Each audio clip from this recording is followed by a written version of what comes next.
Mesdames et messieurs, permettez-moi d'abord de remercier Vincent Ducret, le président du Hub Institute, pour l'invitation à cette 4e édition du Sustainable Cities Summit. J'aurais adoré être parmi vous pour constater directement toute la richesse de vos projets, parce que je les sais inspirants et qu'ils apportent une forte dose d'optimisme en se concentrant sur les solutions que nous pouvons mettre en œuvre.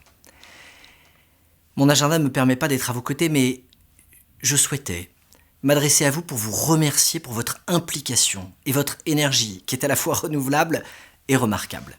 L'écologie que vous portez, c'est une écologie qui me parle. Je l'ai vécue à Angers, et je souhaite qu'elle prenne toute la place qu'elle mérite dans nos politiques publiques. C'est une écologie qui s'appuie sur les territoires, sur les élus, sur les concitoyens. C'est une écologie concrète et du quotidien. Vous le savez, les défis qui sont devant nous sont immenses. Nous avons besoin d'exemples inspirants. Nous avons besoin de montrer les solutions qui sont déjà à l'œuvre. Et de ce point de vue, cette journée sera particulièrement utile pour échanger sur les bonnes pratiques, nourrir un dialogue essentiel pour que les collectivités poursuivent, accélèrent leur transition écologique.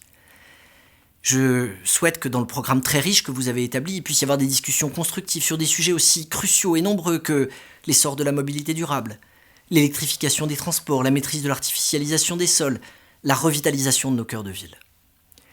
Tous ces objets, tous ces sujets nécessitent que nous obtenions des résultats rapidement, dans les responsabilités qui sont les miennes.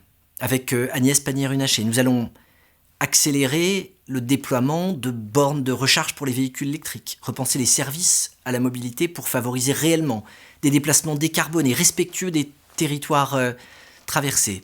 C'est un des objectifs du décret du 3 août sur les services numériques d'assistance au déplacement que nous avons engagé. Nous sommes à pied d'œuvre pour réduire le rythme d'artificialisation des sols, pour optimiser les usages du territoire. Et bien sûr, cette rentrée a été marquée par l'annonce par la Première ministre du Fonds d'accélération de la transition écologique d'1,5 milliard d'euros issus des échanges que j'ai pu avoir avec elle durant l'été. C'est une réponse inédite aux besoins des territoires. Des territoires qui ont été marqués par un été éprouvant, qui ont donc d'autant plus besoin d'être soutenus que nous allons devoir changer d'échelle dans notre manière de lutter contre le réchauffement climatique et de nous y adapter. Notre pays a engagé une baisse de ses émissions de gaz à effet de serre. Une baisse qui s'est accélérée au cours de ces dernières années, puisque nous avons globalement doublé le rythme de diminution de nos gaz à effet de serre entre 2017 et 2022. Mais nous ne sommes qu'à 23% des moins 55 que nous nous sommes engagés à atteindre en 2030. Ce qui veut dire que nous devons doubler à nouveau le rythme de la baisse de ces émissions. Pour y parvenir, accompagner les territoires dans l'appropriation des démarches de sobriété est un chantier essentiel. Les concertations avec les collectivités territoriales pour parvenir dans le domaine de l'énergie à cette sobriété sont un des aspects.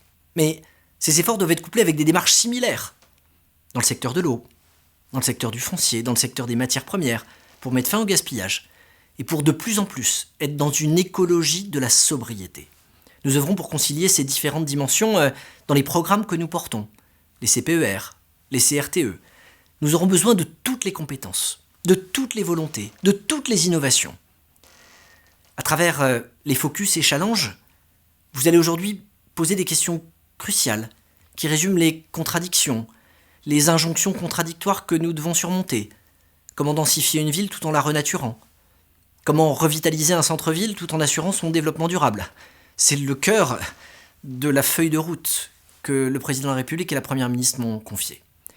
Aussi, je serai très preneur de pouvoir recueillir la teneur de vos discussions et des propositions fortes qui en ressortiront.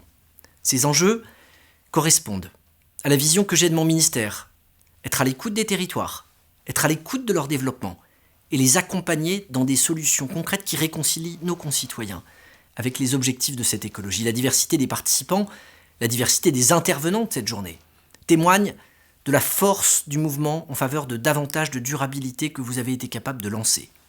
J'avais pu d'ailleurs, moi-même, en 2020, comme maire d'Angers, constater cette dynamique, ce foisonnement et cette capacité à se parler. L'écologie constructive, positive, l'écologie qui rassemble, l'écologie qui fonctionne, c'est celle que vous mettez en œuvre, c'est celle dont le pays a besoin. Excellents travaux à tous et à toutes, et au plaisir, je l'espère, de vous retrouver très vite